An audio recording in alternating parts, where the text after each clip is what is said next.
Hello friends, optionlearning.in में आपका स्वागत है।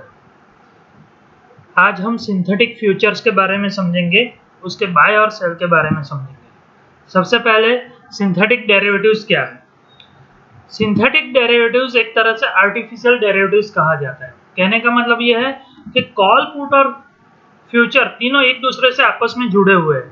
किसी भी दो को मिलाओगे तो तीसरा तैयार हो जाएगा। कॉल और पुट को मिलाओगे तो फ्यूचर तैयार हो जाएगा, फ्यूचर और कॉल को मिलाओगे तो पुट तैयार हो जाएगा, वैसे ही फ्यूचर और पुट को मिलाओगे तो कॉल तैयार हो जाएगा। इसका ज्यादातर उपयोग मार्केट के अंदर जो इलिक्विडिटी है उसको अवॉइड करने के लिए और साथ साथ में अपनी पोजीशन को हेज करने के लिए भी है। इसके बारे में मैं आपको ज्यादा समझाऊं उससे पहले मैं आपसे रिक्वेस्ट करूंगा कि आप मेरी चैनल को सब्सक्राइब करना मत भूलिएगा। चलिए अब हम समझते हैं कि सिंथेटिक फ्यूचर्स क्या होता है। सिंथेटिक फ्यूचर्स को समझने के लिए मैंने यहाँ पे एक एग्जांपल दिया है जिसमें राजेश के बारे में लिखा गया है कि उसने 10,000 का कॉल 200 रुपये में परचेस किया था और साथ में उसने 10,000 का एक पुट 200 रुपये में बेचा हुआ है। अब हम समझते हैं कि अलग अलग लेवल पे अगर एक्सपायरी आती है तो राजेश को क्या प्रॉफिट लॉस हो सकते हैं। तो जैसे 9,500 की स्पॉट प्राइस पे अगर एक्सपायरी आती है तो जो कॉल उसने खरीदा था उसमें उसको मैक्सिमम लॉस 200 रुपये का होने वाला था, तो वो 200 रुपये उसके लग जाएंगे। दूसरी तरफ जो पुट उसने बेचा हुआ था उसके अंदर उसको अनलिमिटेड लॉस आने वाला था, जिसके कारण उसको 400 रुपये का लॉस होगा। अगर हम देखने जाए तो उसको बेसिकली 600 रुपये का लॉस होगा, लेकिन 200 रुपये उसको प्रीमियम के नाम पे पहले से मिले हुए हैं, इसलिए अल्टीमेटली उसको 400 रुपये का लॉस होगा। अगर वही स्पॉट प्राइस एक्सपायरी के दिन 9,600 पे बंद आती है तो कॉल ऑप्शंस में उसको मैक्सिमम नुकसान जो 200 का था वो होने वाला है, पुट ऑप्शंस में उसके 200 रुपये लगने वाला है। 9,800 में भी उसका कॉल में 200 रुपये का लॉस है, पुट ऑप्शंस में उसका ब्रेक इवन आ गया होगा। 10,000 पे उसको कॉल ऑप्शंस में अभी भी 200 रुपये का लॉस होने वाला होगा, क्योंकि जो भी प्रीमियम है उसका पूरा जीरो हो जाएगा, तो पूरे के पूरे 200 रुपये उसके लग गए होंगे। पर यहाँ पे जो पुट ऑप्शन बेचा है उसमें उसने जो प्रीमियम कमाया था वो पूरा का पूरा उसकी जेब में आ जाएगा, तो उसको वहां पे 200 रुपये मिल जाएंगे। 10,200 की स्पॉट प्राइस अगर एक्सपायरी पे आ गई तो कॉल ऑप्शंस में वो ब्रेक इवन पे होगा और पुट ऑप्शंस में उसको मैक्सिमम प्रॉफिट 200 रुपये का ही होने वाला था, तो वो 200 रुपया लेके खड़ा होगा। वैसे ही 10,400 पे अगर मार्केट बंद आता है तो कॉल ऑप्शंस में उसको 200 रुपये का प्रॉफिट हो जाएगा और पुट ऑप्शंस में उसका मैक्सिमम प्रॉफिट 200 रुपया है, वो 200 रुपया आने वाला है। दूसरी तरफ राकेश करके एक बंदा था जिसने फ्यूचर खरीदा था 10,000 के भाव से। अब हम समझते हैं कि अगर एक्सपायरी के दिन मार्केट अलग अलग लेवल पे आता है तो कितना उसको P&L आता है। तो देखने जाए तो 9,400 पे अगर मार्केट बंद आता है तो उसको 600 रुपये का लॉस आएगा, 9,600 पे 400 का, 9,800 पे 200 का लॉस आएगा, 10,000 की स्ट्राइक प्राइस पे स्पॉट प्राइस पे उसका ब्रेक इवन होगा, 10,200 पे उसका 200 रुपये का प्रॉफिट होगा और 10,400 पे उसको 400 रुपये का प्रॉफिट होगा। अगर हम इसको कंपेयर करें राजेश के साथ, राकेश को कंपेयर करें राजेश के साथ, तो आप देखोगे कि जहां मार्केट के हर लेवल पे जितना प्रॉफिट राकेश को एक फ्यूचर से हो रहा था उतना ही प्रॉफिट राजेश को एक कॉल और खरीदने और पुट बेचने से हो रहा था, कॉल पुट के इस कॉम्बिनेशन से हो रहा था।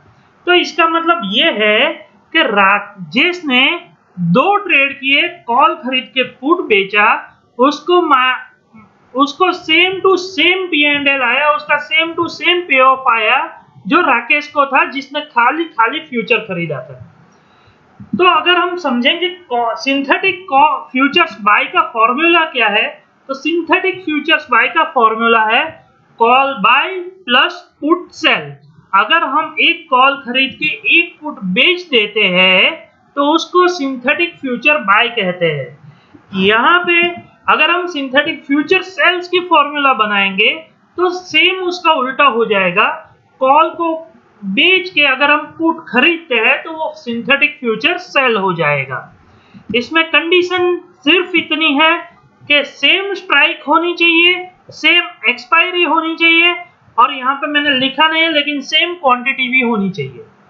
सेम स्ट्राइक, सेम एक्सपायरी और सेम क्वांटिटी का अगर आप ट्रेड करते हो कॉल खरीद के पुट बेचने का, तो वो सिंथेटिक फ्यूचर बाय का फॉर्मूला कहलाता है। और सेम स्ट्राइक, सेम एक्सपायरी और सेम क्वांटिटी का अगर आप कॉल बेच के पुट खरीदते हो तो वो सिंथेटिक फ्यूचर सेल कहलाता है।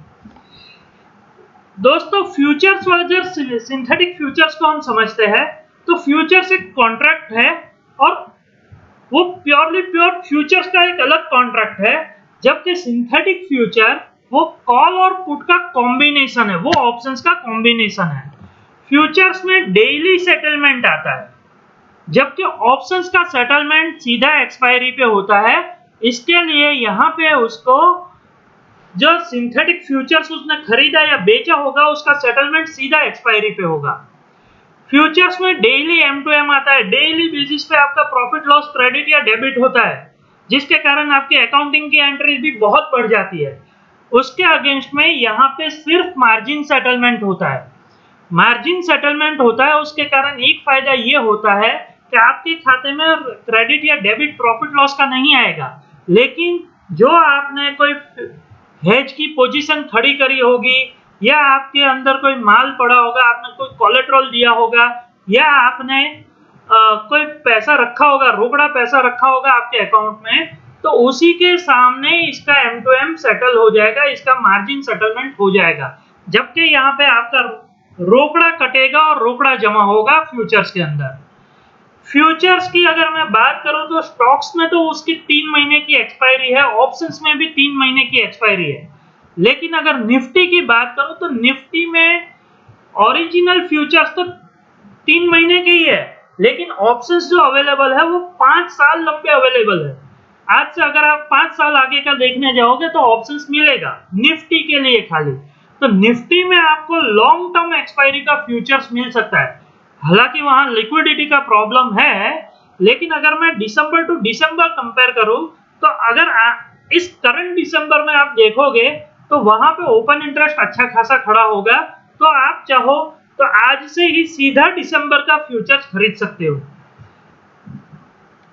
इसके अलावा अगर हेजिंग की बात करें कि आपके पोजीशन में जो रिस्क आ रहा है उसको हेज करना है, तो फ्यूचर से हेज करने में आपको 2-3 दिक्कतें बड़ी आने वाली है। एक तो आप पूरा का पूरा अनलिमिटेड P&L का सिनारियो खड़ा कर दोगे, अनलिमिटेड रिस्क वाला सिनारियो खड़ा कर दोगे, और दूसरा वहां पे डेली M2M भरने का झंझट आएगा। जबकि आपने उसको सिंथेटिक फ्यूचर से हेज किया होगा तो कई बार तो ये होगा कि आपकी जो ऑप्शंस की पोजीशन खड़ी है उसी में कुछ घटाने बढ़ाने से आपका काम हो जाएगा। हो सकता है आपका मार्जिन भी कम हो जाए, अगर आपकी ऑप्शन की पोजीशन में ज्यादा मार्जिन खड़ा है और उसको आप सिंथेटिक फ्यूचर से हेज कर रहे हो तो आपका मार्जिन कम हो जाए, ये भी हो सकता है। तीसरी बात, आपको लॉन्ग टर्म की हेजिंग भी अवेलेबल मिल जाएगी, जबकि फ्यूचर से करोगे आपको सीधे 3 महीने की ही एक्सपायरी मिलेगी निफ्टी के अंदर खास करके। और चौथी बात, यहाँ पे आपको डेली M2M आएगा, जो हेजिंग के लिए आपको डेली M2M भरने का झंझट सिंथेटिक फ्यूचर से निकल जाएगा। तो दोस्तों आपको ये कॉन्सेप्ट अगर अच्छा लगा हो तो इस वीडियो को लाइक जरूर कीजिएगा, अपने दोस्तों के साथ शेयर जरूर कीजिएगा, और मैं फिर से आपको कह रहा हूँ, फिर से आपको रिक्वेस्ट कर रहा हूँ कि मेरी चैनल को सब्सक्राइब करना मत भूलिएगा। हम लोग optionslearning.in के ऊपर एक पूरा का पूरा पोर्टल बनाया हुआ है जो ऑप्शंस ट्रेडर कम्युनिटी के काम का है, जिसके अंदर आप जाके ऑप्शंस को आप अपने कन्वीनियंट टाइम, कन्वीनियंट प्लेस और कन्वीनियंट डिवाइस पे बैठ के सीख सकते हो पूरा का पूरा ऑप्शंस की ट्रेडिंग और स्ट्रेटेजीज। इसके अंदर हम ऑप्शंस को डिस्कस करते हैं, उसके लिए हमने एक पूरी कम्युनिटी फोरम बना के रखा हुआ है, तो आप जाके वहां पे अपने क्वेश्चंस डालो, ऑप्शंस के जो ट्रेडर्स होंगे वही आके आपको आंसर्स दे रहे होंगे, इवन अपनी मैनेजमेंट की तरफ से भी आपको आंसर्स मिलते जाएंगे। और ये सब कुछ आपको एक एकदम नॉमिनल सी कॉस्ट में मिलने वाला है। तो दोस्तों आज ही विजिट कीजिए optionslearning.in को। Thank you very much.